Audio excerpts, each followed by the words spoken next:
Okay, let's unpack this.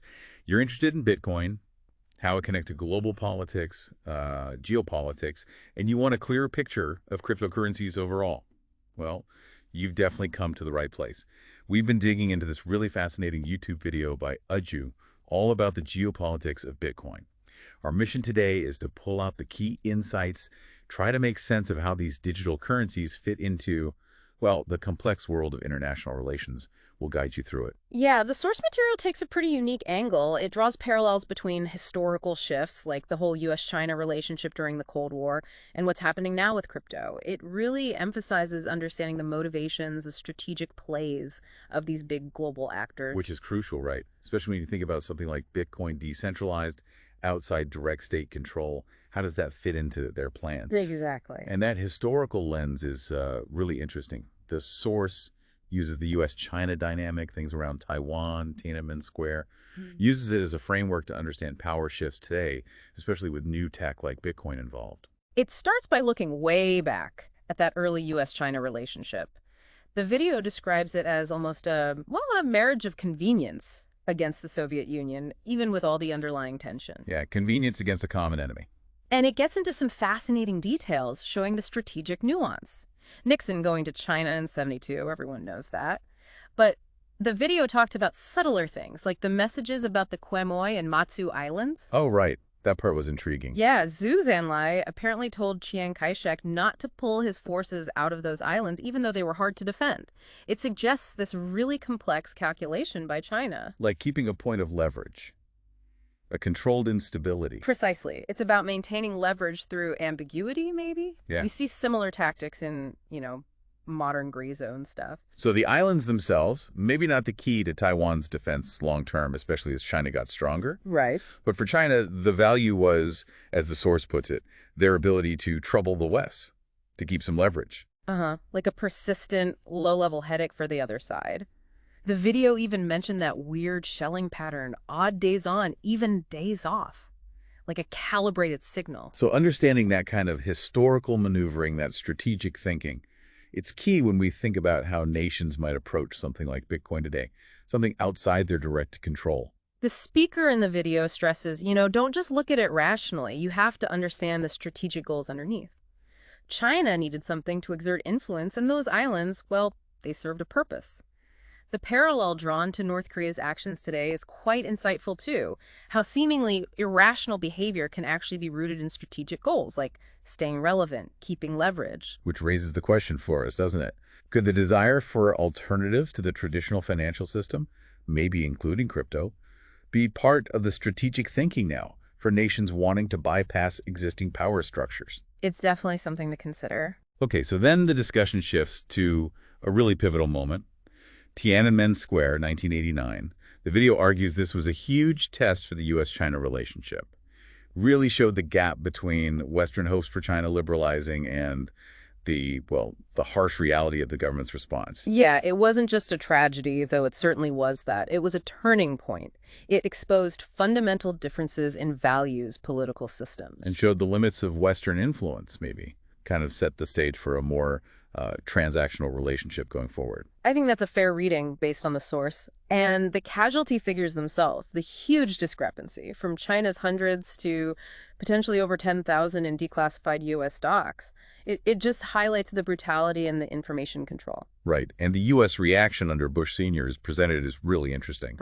Condemnation, yes, but also keeping lines open, sending secret envoys, that long letter to Deng Xiaoping. It was a real balancing act, wasn't it? Between American values and, geopolitical reality. And the video suggests a reason for that pragmatism.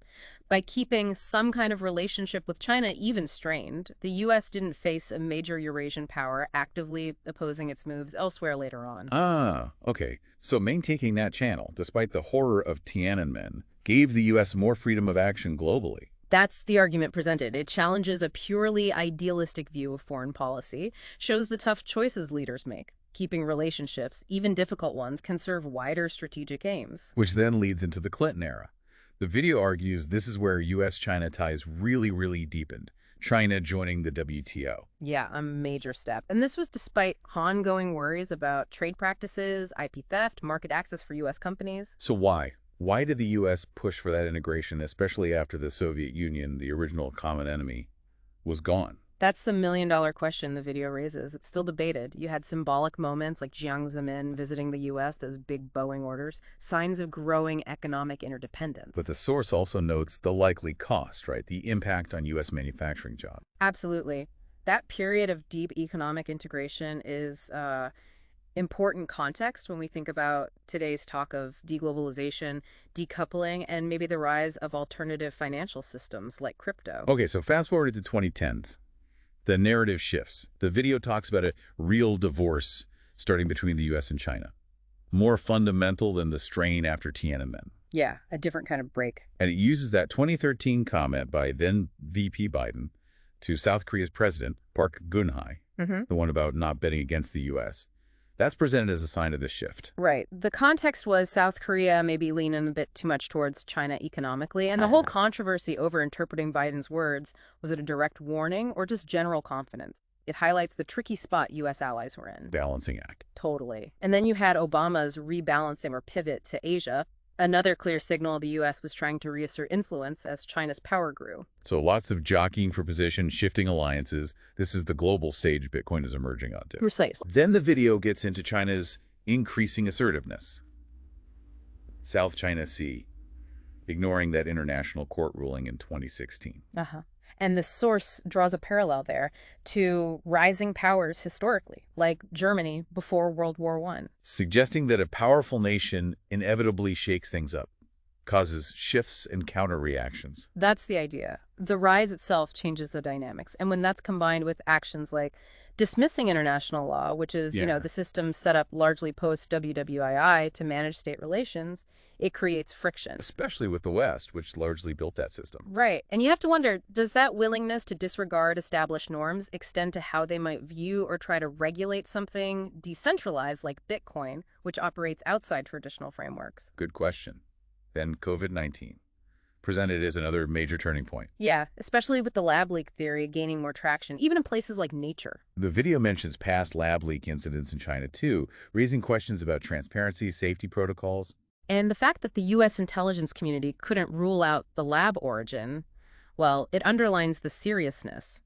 Regardless of the origin, the lack of transparency from China really damaged trust globally. And that erosion of trust, it has knock-on effects, doesn't it? Maybe impacting cooperation on regulating new tech, like crypto? It certainly could complicate things. Trust is fundamental in international relations. Okay, the video then zooms in on Xi Jinping himself, his background as a princeling, the hardship during the Cultural Revolution. And crucially, his consolidation of power, moving away from Deng Xiaoping's collective leadership, term limits, towards something much more centralized, potentially lifelong rule. That's a huge shift. It really is. And the anti-corruption campaigns are mentioned popular, yes, but also seen as a tool to cement his own power. There's that dilemma for authoritarian leaders, right?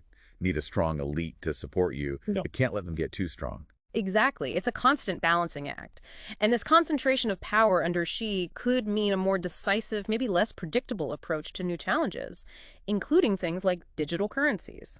The source also touches on domestic policies, strengthening party control over universities, research, worries about economic data reliability now. The increasing share of state-owned enterprises versus private ones, which reverses earlier trends. In Xi's common prosperity drive, an effort to tackle inequality, which is a massive issue in China. But the methods are also noted, targeting wealthy individuals, tech companies. Right. It also briefly mentions the Hukou system household registration, affecting migration, access to services, and attempts to reform it using social credit scores in big cities. And of course, the advanced AI and surveillance tech, leading to concerns about, well, an Orwellian society. All this happening alongside a recent economic slowdown in China, and projections that other East Asian countries, excluding China, might actually outgrow it soon. Which is a significant development.